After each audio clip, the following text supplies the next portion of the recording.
And we back to Black History Snapchats. It's like drunk history, but I'm sober, and we gonna do this 10 seconds at a time. So, bitch, get ready, okay? Today, we gonna talk about the baddest bitch to ever fucking exist in history. Harriet the motherfucking Tubman, aka HTZ, okay? So Harriet Tubman, HTZ, is like one of my favorite fucking people in history, and people only know her as like some slave that freed some other slaves, but she was so much fucking more than that. Start in the early life of Harriet Tubman because the shit she went through as a child actually plays a huge fucking role in the person that she became later in her life. So as a young girl, Harriet Tubman was born into slavery, obviously, as most black people were. Her mother was assigned to the house, and so Harriet Tubman had to take care of her younger brother. So eventually, still as a child, the plantation owner's wife brought Harriet Tubman out to be her nursemaid to basically take care of her. So this fucking white slave owner wife lady hires a child, like a fucking 8-year-old child, to come take care of her baby. Obviously, as all the fucking slaves did, they were fucking mistreated. So like HTZ would be whipped if the baby cried and if it didn't get enough sleep or whatever this bullshit. The writings of Harriet Tubman, she talks about how she was whipped almost 8 times before breakfast alone, just for bullshit like, yo, fucking baby is hungry, bitch.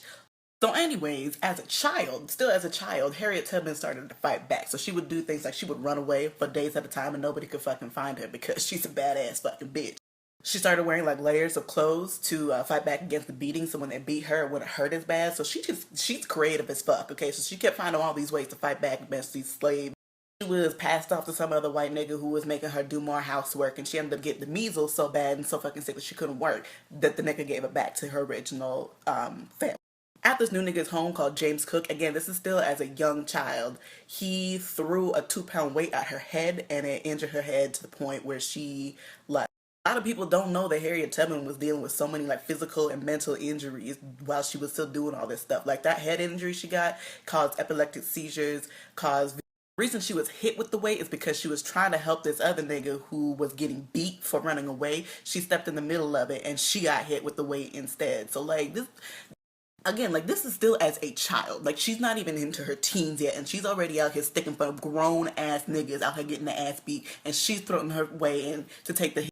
Her head injury was so severe, like she would just randomly start having seizures or just pass out for like hours at a time, and just like it was crazy. Like she dealt with this her.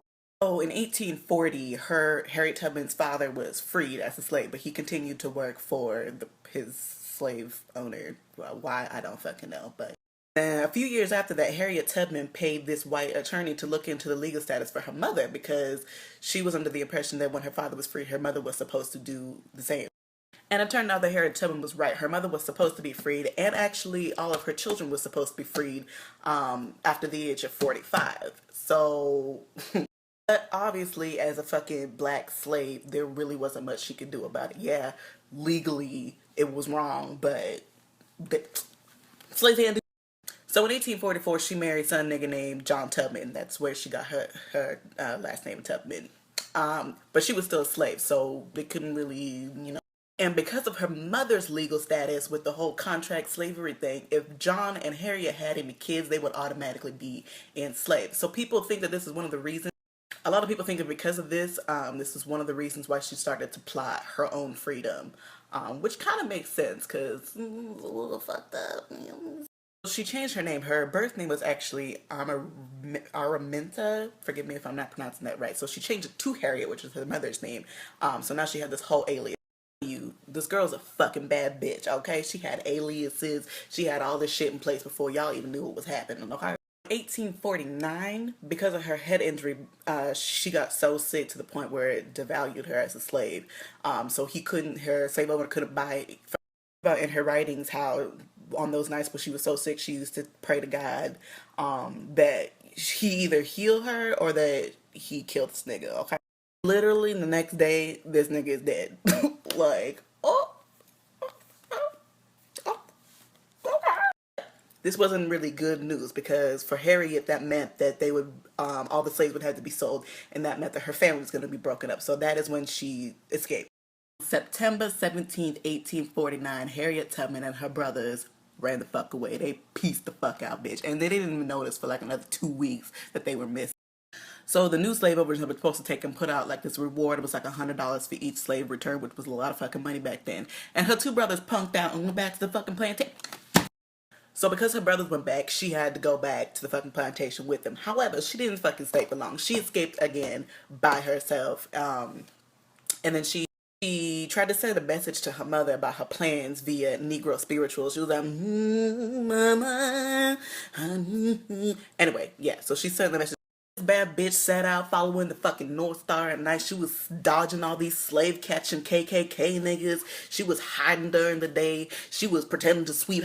Like, HTZ was like the fucking Tomb Raider of escaping niggas. Like, she could just be like, blended. You even know she was there. You thought she was a tree. She's a bad bitch. Like, can't nobody.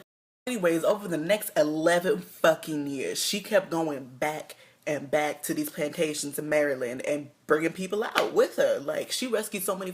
Not only did she personally rescue people, but she actually taught other people how to be a badass bitch. And they went to other fucking places and rescued people. So there was a whole army of bad bitches. Other favorite part about her is she wasn't about no punk ass slaves either. She carried a revolver with it and she told everybody, she said, I will shoot you if you gonna fuck this up for everybody. She used her gun on slave catchers and their dogs, but she also turned it on them slaves and was like, look bitch, what you won't do is you won't be punking out trying to go back to no plantation, giving the rest of us away.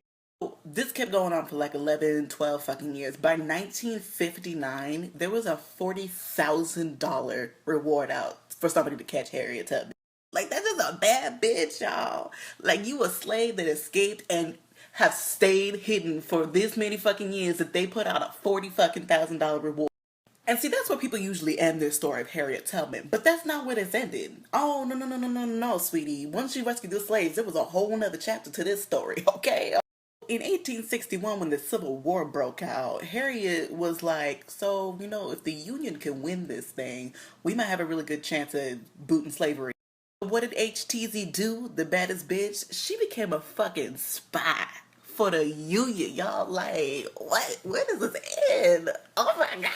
She was a nurse, a cook, and a spy. And she was one of the most valuable spies because all these years she spent saving all these slave niggas. She knew all this land. She knew everything about this. So she could go. So what she did is she put together her army full of bad bitches from the back in the day, right? And they went out and they started spying on all these fucking rebel camps and reporting their movements and bullshit. Like 1863, like they had all this secret inside information so they could sneak up on these rebel bitches, and they was like, pop, pop, pop, pop, pop, pop, pop. And they went up in that camp and fucked shit up because, you know, her army full of bad bitches, you know, snuck in there, snuck out, had all this information so they could sneak attack through the river on these boat bitches. And you know, she did this for like 4 years, right? And then in between this, she was traveling back home to take care of her sick parents and the rest of her family and all this shit because she's a bad bitch. And may I also point out that during these years of like literally helping these niggas win the war, she was not paid anything, ever, nothing. So while the punk bitches surrendered in 1865, she wasn't actually paid anything for her efforts until 1899. That is fucking. Because she wasn't a basic bitch and didn't sit at home and try to knit some shit for some white man and get paid, she was always in poverty because she was always doing humanitarian work for free for. After all that bullshit, she kind of started to settle down a little bit. She started getting jobs so that she could take care of her parents who were very sick as well. And then she started getting into the women's suffrage movement. Like, I've been through all this bullshit and we can't fucking vote. Like, no bitch. What you will do is you will let me cast my fucking vote, okay? During all this, she also opened her home, her personal fucking home. She opened up for people to come and live in, people who were also in poverty, didn't have homes or newly. Anyways, coming to the fucking end of her life, she made all these contributions and all this stuff, but she got so sick that her body just basically gave in. So many seizures and headaches and just like the mental trauma that she went through as a child. She ended up having brain surgery and she was just so weak after that she passed away. Well, that is the real unedited fucking version of Harriet Tubman's life, and I suggest you guys go read up on her, not that bullshit, oh, she was just a slave that freed some slaves. Like, no. Fucking more than that, she was a fucking child who started rebelling, and then she helped other niggas as a child, and then she helped so many other niggas as an adult, and then she was a fucking spy and a nurse and so yes, if you can't see why Harriet Tubman is like one of my favorite fucking people in the history of the histories of the history, like, I don't know what to tell you because she's a bad bitch. So yes, Shout out to HTZ bitch. You the baddest bitch of all fucking time.